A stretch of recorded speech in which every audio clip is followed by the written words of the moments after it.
The restaurant fell silent the moment he walked in. Not the polite silence of a fine dining establishment. Not the soft hush of clinking glasses and low conversations. This was different. This was fear.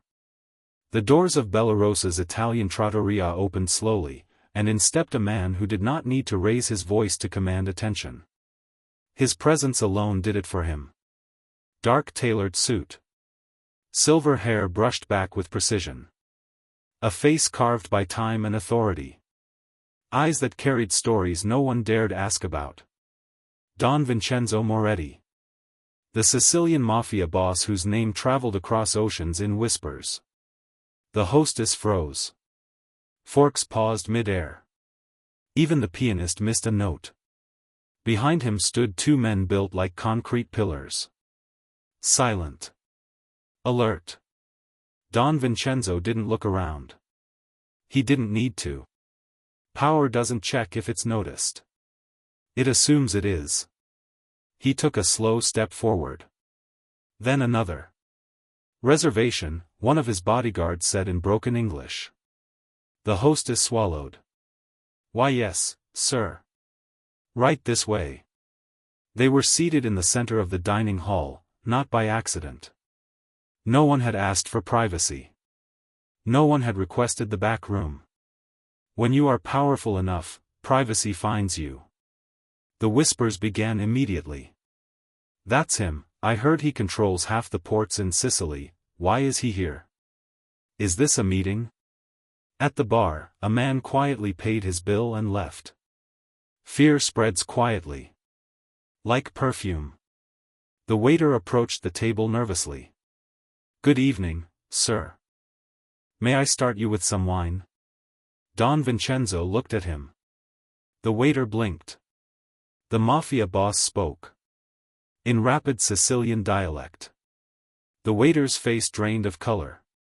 I'm sorry, sir. I don't understand.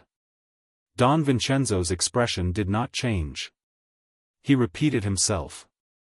Slower. But still in Sicilian. The waiter looked helplessly at the manager. The manager rushed over. Is there a problem?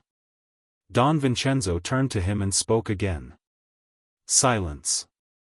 The manager forced a smile. I'm terribly sorry, sir. Do you speak English? The bodyguards shifted slightly. That was not the right question.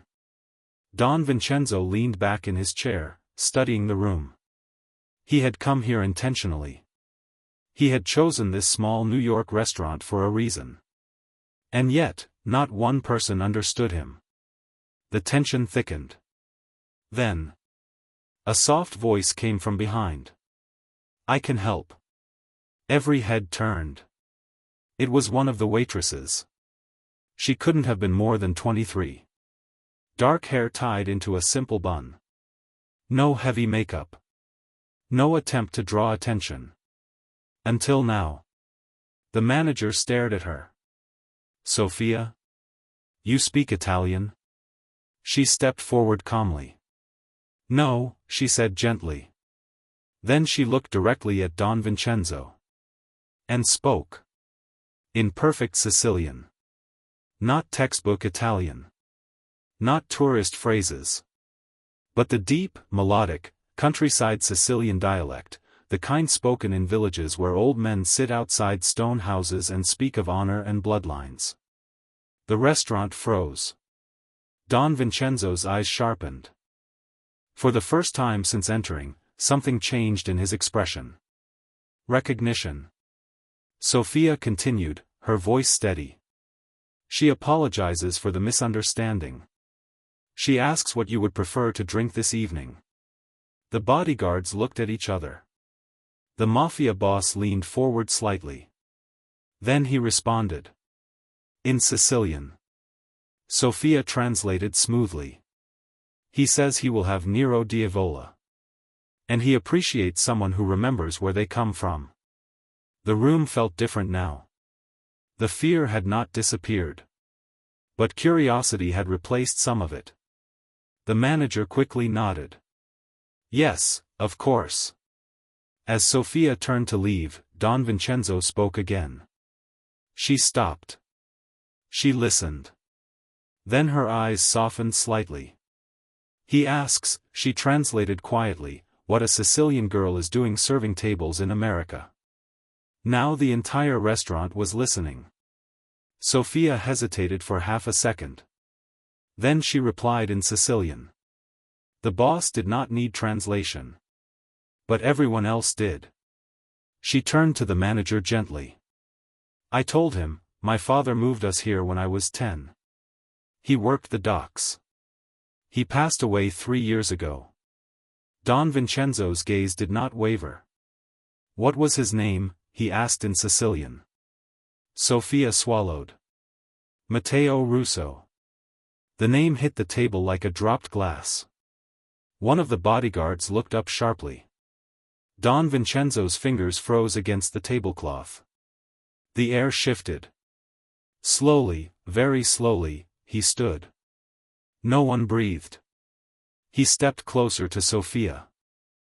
The entire restaurant felt seconds away from something irreversible. He studied her face. The shape of her eyes. The curve of her jaw. Then, softly, he said something only she heard. Her hand flew to her mouth. Tears filled her eyes. She whispered, "You knew him?" Don Vincenzo turned to the room. For the first time, he spoke in English.